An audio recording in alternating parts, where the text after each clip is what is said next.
Deosai by Mustansir حسین تارڑ۔ ہم دیوسائی کی سیاہ شب میں راستہ بھول چکے تھے۔ گھنی چپ رات تھی اور ہم راستہ بھول چکے تھے۔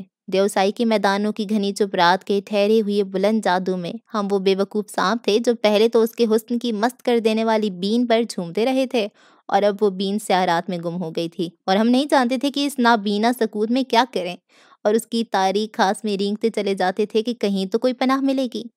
ہمارا تمام تر زہر تو برج علاقے منظر کے جادوئی منکے نے چوس لیا تھا، اور اب ہم کیسے سانپ تھے کہ ہم میں زہر نہ تھا؟ ہم تو کینچوے ہو چکے تھے، بے آسرا، ڈرے ہوئے، دیوسائی کی سیاہ رات میں رینگتے ہوئے۔ یہ ایک ایسی رات تھی جس میں نہ کوئی مینڈک ٹراتا تھا، نہ کوئی جھینگر بولتا تھا، نہ کسی ڈار سے بچھڑی ہوئی گونج کی دہائی سنائی دیتی تھی۔ اس لیے ایک مینڈک، ایک جھینگر، ایک گونج ہم سے زیادہ سیانے ہوتے ہیں، نیچے میدانوں اور وادیوں میں رہتے ہیں، 14,000 فٹ کی بلندی پر آ کر راستہ نہیں بھول جاتے۔ ہر سو ایک ایسا سناٹا تھا کہ اگر میں اسے اپنی واکنگ سٹک سے چھوتا تھا تو اس میں چھید ہو جاتا تھا، اور اس کے پیچھے خاموشی کی ایک اور چادر تنی ہوئی ہوتی تھی۔ انصاری ابکائیاں لے رہا تھا اور کہہ رہا تھا کہ بلکہ اس کی آواز کہہ رہی تھی کیونکہ وہ دکھائی نہیں دیتا تھا کہ سر جی میری طبیعت خراب ہے، میں چل نہیں سکتا، مجھے یہیں چھوڑ جائیں، میں سونا چاہتا ہوں۔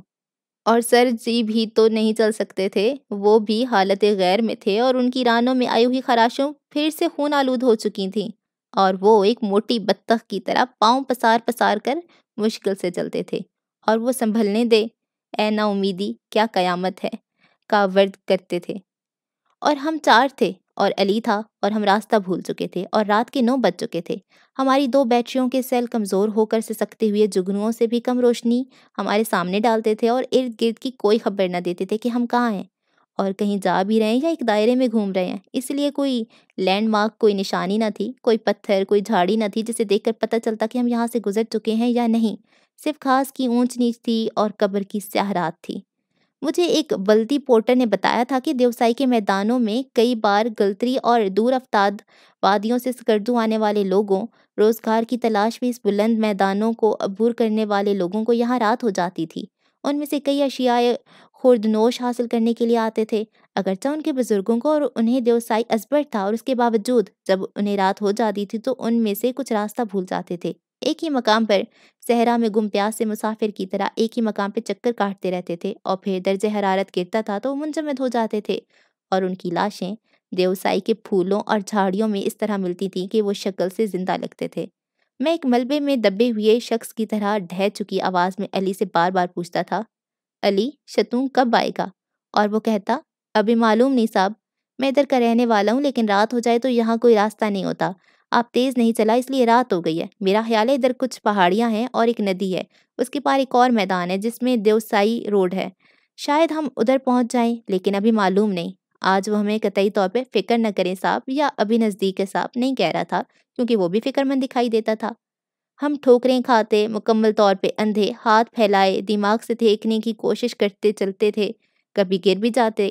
انصاری رکا ہوا تھا، بت بنا کھڑا تھا۔ کیا ہوا؟ میں چلتا جا رہا تھا تو میں نے دائیں جانب گھاٹی کی طرف دیکھا اور وہاں ایک سیاہ وجود کو حرکت کرتے دیکھا۔ میں قسم کھاتا ہوں کہ وہاں کچھ تھا، یقیناً ریچھ تھا۔ میں دیوسائی پر ایک ریچھ کو دیکھنے بھی آیا تھا، لیکن اس سیاہ رات میں بھٹکتے ہوئے میں ایسی ملاقات کا ہرگز تمنا ہی نہ تھا۔ نہیں ہوئے، سلمان کی سراسیمہ آواز آئی۔ میں نے قسم کھائی ہے یار، یہ کوئی موقع ہے مذاق کرنے کا؟ ریچھ؟ شاہد نے کہا۔ مائی لیڈر ذرا احتیاط کریں۔ میں ٹھہر گیا۔ ادھر ریچھ ہوتا ہے؟ میں نے علی سے پوچھا۔ ادھر تو ہوتا ہے صاحب، حرامی رات کو نکلتا ہے لیکن قریب نہیں آئے گا، اوپر سے دیکھتا رہتا ہے۔ دیوسائی کی سیاہ رات کا سیب ہمارے بدنوں میں فوراً سرایت کر جاتا اگر وہاں کوئی گنجائش ہوتی کہ وہاں صرف اور صرف تھکاوٹ اور نکاہت تھی جو بدن کو بھر چکی تھی۔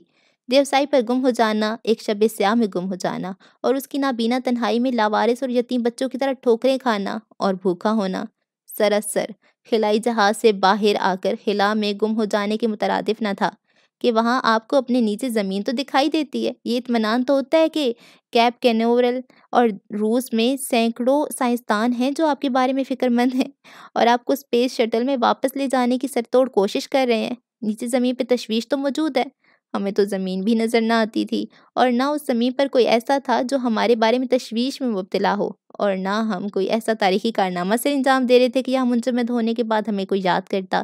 اگر یاد کرتا تو یہی کہتا کہ ضرورت کیا تھی دیوسائی کی رات میں اترنے کی، کہیں کیمپ کیوں نہ کر لیا، منصوبہ بندی کیوں نہ کی، یہ حماقت کیوں کی؟ انصاری لڑکھڑاتا رہا تھا۔ اس کی حالت بہت دگرگوں ہو رہی تھی، اس لیے اپنی ٹارچ بھی سنبھالی نہیں جا رہی تھی۔ وہ بار بار رکتا اور دیر تک کھڑا رہتا۔ میرے مختصر رکسیک میں نمکو کا ایک پیکٹ تھا، وہ کھول کر میں نے اسے دیا اور حیرت ہے کہ اسے کھانے کے بعد وہ بہت بہتر محسوس کرنے لگا۔ شتون کہاں ہے علی؟ ہم کو معلوم ہوتا صاحب تو اب تک وہاں پہنچ نہ گیا ہوتا۔ ہم یقیناً کہیں نہیں جا رہے تھے، ایک ہی علاقے میں گھوم رہے تھے۔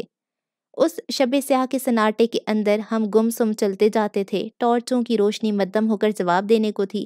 نہ ہمارے پاس کوئی خیمہ تھا، نہ ہی خوراک کے یہیں رات بسر کر لیں۔ مقامی لوگ کہتے ہیں کہ ایک زمانے میں دیوسائی پر آبادیاں تھیں، کھیت اور کھلیان تھے، پھر کسی بزرگ کی بددعا سے موسم بدلے، اس پہ برف گرنے لگی اور یہ بستیاں ملیا میٹ ہو گئیں۔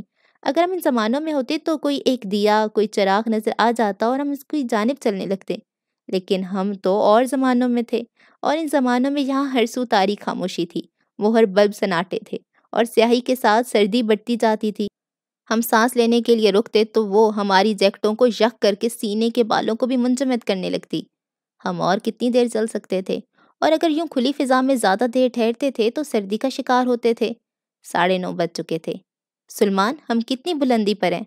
سلمان ٹریک کے آغاز میں ہی اپنی ایک عجوبہ جاپانی گھڑی کی فخریہ نمائش کرتا پھرتا تھا کہ سر جی یہ موسم کا حال بتاتی ہے، ہائٹ بتاتی ہے، درجہ حرارت بتاتی ہے۔ گھڑی رک گئی ہے سر جی۔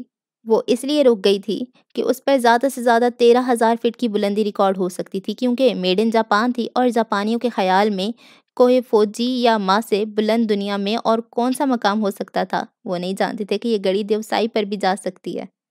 تاریکی میں مجھ سے پرے میں نے ایک سیاہ وجود کو آہستگی سے چلتے اور پھر لڑکتے دیکھا۔ میں نہیں جانتا کہ یہ میرا وہمہ تھا یا سچ مجھ کو ایک ریچھ تھا جو ہمارے برابر میں ٹارچوں کی روشنی سے پرے تاریکی میں چلتا تھا اور گھات لگائے منتظر تھا کہ ان سے کون پہلے گرتا ہے۔ ہم اور کتنی دیر چل سکتے تھے؟ زیادہ دیر نہیں، اور اس کے بعد کیا ہوگا